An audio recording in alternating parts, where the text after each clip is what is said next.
Hello everyone, SVTDI here, and we're back with Dark Souls. Now, last episode we beaten the Moonlight Butterfly. Now we're gonna go and fight Cable. Well, level up. That's kind of important. What is the best thing to level up? I think we should level up some. Oh, sorry. Some dexterity maybe, or some strength. Yeah, sure. Let's level up strength. I do have plans for using one special weapon, and yeah. Oh, somebody rang the bell. Yeah, if you don't know, I'm pretty sure you do, but if you don't know, there's actually a really special and cool thing when you fight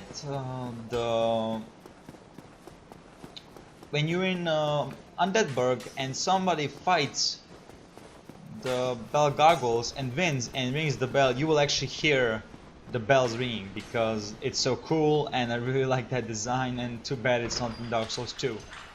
It's really cool and I really like that. Also the same design is, you know, like if you kindle a bonfire, everybody in that area gets one Estus Flask. That's also pretty cool. It shows like you should stay together in this world. Like don't go apart. You should stay in this world. You should you know, stay together and help each other out. That's kind of really cool because you're all in this unforgettable world, and you should all help each other and not be like divided. That's really cool. That's really cool. Anyways, Laurentius is here. Everybody is here. We should probably go talk to him because he has some really cool lore, but I don't know. I really need reason to talk to him. I mean, he is the Crestfallen Warrior. There's really not many things to talk about him because there's not much lore about him. Like, he's just a Crestfallen. Like, he probably tried to ring the bells and didn't succeed, and that's why he is Crestfallen. Maybe he didn't even do the prophecy that Oscar told us about, like if you rang the bell, if you get out of the Northern Undead Asylum and you ring the bell, you know, not ring the bells, but just get out of the Northern Undead Asylum, there'll be like some kind of reward, you know, you're like the chosen one or something like that, and go to Anorlando. And maybe he didn't even do that. Maybe he's not even, as you say, followed. Although he may have stolen some humanity from someone else, because, again, invasions are totally possible, and time is convoluted in Dark Souls, and that's why it's all fucking possible. Now, the other thing I'm not a really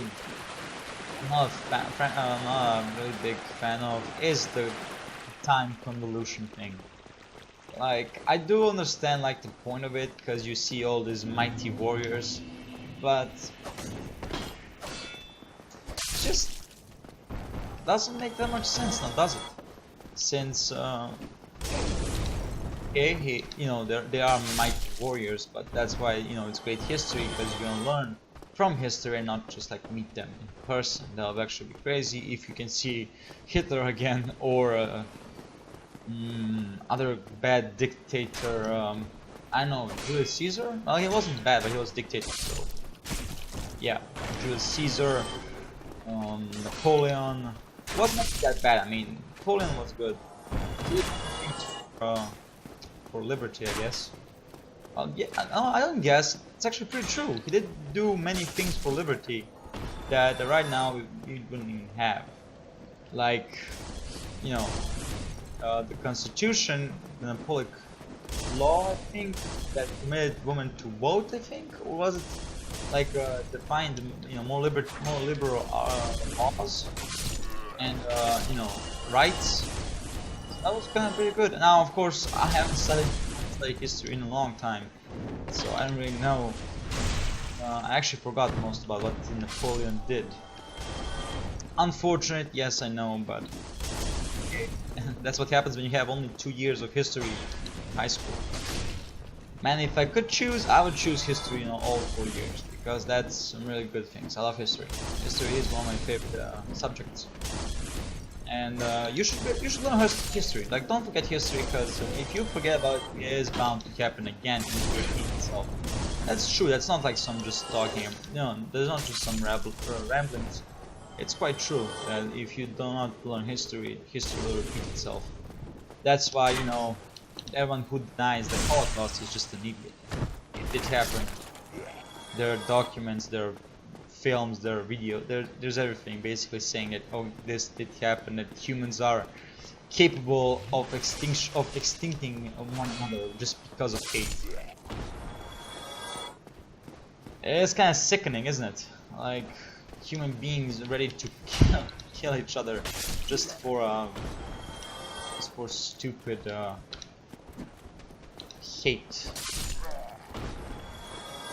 Which reminds me, I watched a movie called Equilibrium, and it kind of talks about the issues like that, like war and all of that, and how would it have been if the world did have no emotions, like humans had no emotions.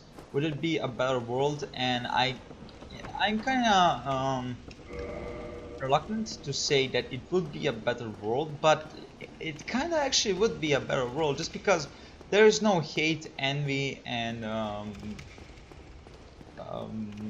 wrath that will, you know, make humans go basically ready to kill each other.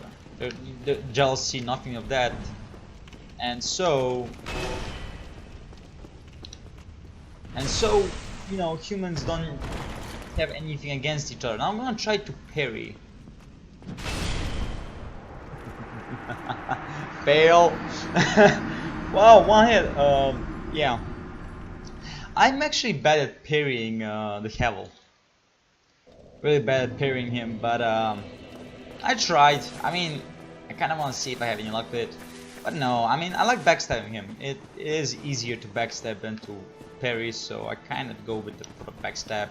Of course, parry is more like a style points execution, which is of course cool. It's cool, parry. But no, I'm more of a backstabbing guy. Luckily, we did beat the Moonlight Butterfly, or else I would have used the humanity. Well, one humanity, just to bring back, just to be able to summon Beatrice, which is a great help for the Moonlight Butterfly fight. And that's the whole point why you would summon Witch Beatrice. She can also be summoned for the Four Kings, but she is useless. Also, it's very interesting that she, as a mage, can actually walk in the abyss, and she's not like, she doesn't have the Ring of Victorious. And that's kind of very interesting that some mages have that kind of power that can actually walk in the abyss. Now, of course, she is a witch, but while a witch is what mages. Let's all be honest. Witches just develop in the dark arts that mages think is bad or unhuman, or against humanity, or against the code. Probably all mages have, because imagine a mage without any laws. That would be a very dangerous mage. A very dangerous mage. And that's why there's codes, that's why there are laws, because anarchy is not a good thing. It's bad enough that some people do break the law, like some fundamental laws, like don't steal, don't kill. Those are fundamental laws like that. It's just, you know, against your fucking conscience if you have any. That's just against it. So, but some people do them, and there's nothing to do about it, because, you know, it's in humans' nature to break laws. It's in humans' nature to seek freedom, and that's why some people are, of course, ready to do that kind of things. Now, of course, we also talk about mental disorders, not like Earth, but actual, you know, like psychopathic. Like some guy is a psychopath and, you know, goes on a murdering spree. That's just bad. Yeah. Nothing much you can do about it either ways. It's kind of unfortunate, but kind of also true. But you can't do that much about it. Because, humans, man, humans. Luckily we do a lot of damage with a broadsword, and it's a big sword, so we can actually have large arc and kill enemies that are even behind us, or just like 90 degrees to our left, so that we can actually kill them and we swing. We do swing like in a 90 degrees arc, I think. Not or maybe 180. Yeah, it is 180 actually. So that's good. Yeah, full 180. Maybe even longer. Maybe it's even 200 arc. Yeah, 200 degrees arc. Possible? Possible? Is that now? I know I should have rested at the other bonfire, but fuck it. It's more challenging, and it will make the episode be a little bit more longer, because you know, I make these episodes depending on what is on to-do list, and I know I've said previous episodes that I'm gonna go to Blighttown, but you know, we got the basement key and I'm gonna fight Havel. Havel the motherfucking rock. Just block and backstab, block and backstab. That's kind of the best thing to fight Havel on is. Somebody died on the same. Wow, somebody died on the exact same place I died. That's kind of unfortunate. But yeah, I mean, there's some lore about Havel. Of course, one of the obvious lore is Havel was locked away in this tower by Gwyn because of his hate towards magic and Sith the Scales. Of course, why did Havel hate magic? Well, first of all, Havel was a bishop. He was probably the leader, well, one of the leading guys in the Church of White, the Way of White. And that's why he hated magic and dragons, because he also fought in the war against dragons. He fought for, let's call it, liberty of humans. Let's call it like that. Like, even though probably humans never killed the dragons because it's impossible, but let's say that they did fought. Maybe, you know, many people speculate, like, is that really Havel? Like, he drops the Havel's ring, and Havel's ring is... This ring was named after Havel the Rock, Lord Gwyn's old battlefield compatriot. Havel's men wore the ring to express faith in their leader and carry a heavier load. Now, of course, this can mean, like, maybe that's not Havel, but I think it is Havel just because in the description of the armor, or I just don't know where it says that Havel was locked away by an old friend who locked him away for, you know, greater good. And I think there was a question mark on the greater good, for his own good actually. Yeah, he locked him away for his own good, question mark. Or maybe there wasn't any question mark, but it does, you know, questionable, like, for his own good. It is questionable, because Gwyn did lock him up, first of all. Gwyn did lock him up, because Gwyn is Bishop's, you know, Havel's old friend and old compatriot. The other thing is very important to note is that Havel, why would Gwyn lock up Havel? There's some pretty good reasons for it. I'm gonna talk about the lore and then I'm gonna end the episode. I'm just gonna run back to Farling Shrine, FYI. Anyways, why would he lock him up? Well, first of all, I have my own theory, which is that dragons are actually, you know, they survived, and it's possible that Gwyn started to talk about, like, they defeated the dragons and that they're all gods. So it actually could be that Gwyn, could be that basically Havel had enough of the false godhood and wanted to basically tell the truth. And Gwyn did not want that, because then Gwyn's legitimacy and Gwyn's, you know, godlyhood would be in question, as he actually did not kill the dragons, but dragons just left. Like, they lost their homes in there, so they probably left.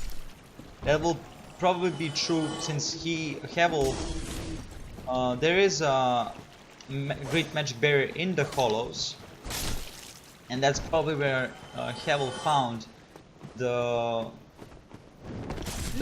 everlasting dragon, basically, or the last ancient dragon in true ancient dragon in Lordran, well, in this part of Lordran, which is really interesting to the point that, oops, sorry, sorry, my headphones just slipped. It's really interesting that that might be the way why Gwyn locked him up, because, you know,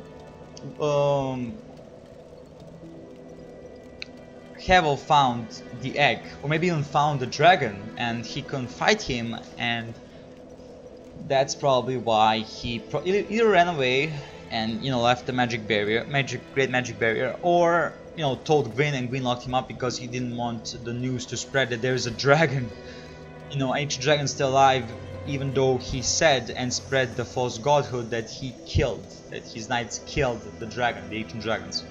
Could be why he locked him up. Could be also be that Sif the Scaleless and Havel had a kind of a fight, and Gwyn locked up Havel because Sif did betray the dragons, and he wanted to, you know, he wanted to keep Sif close, and Havel was probably no use to Gwyn. But I think it's more like Havel found out about the remaining ancient dragon that did not leave Lordran, and probably wanted to lock up Havel just so that the words won't spread. Anyways, I hope you enjoyed the episode. If you did, leave a like, subscribe, leave a comment. I'd really appreciate the support. I'll see you guys next time. Bye.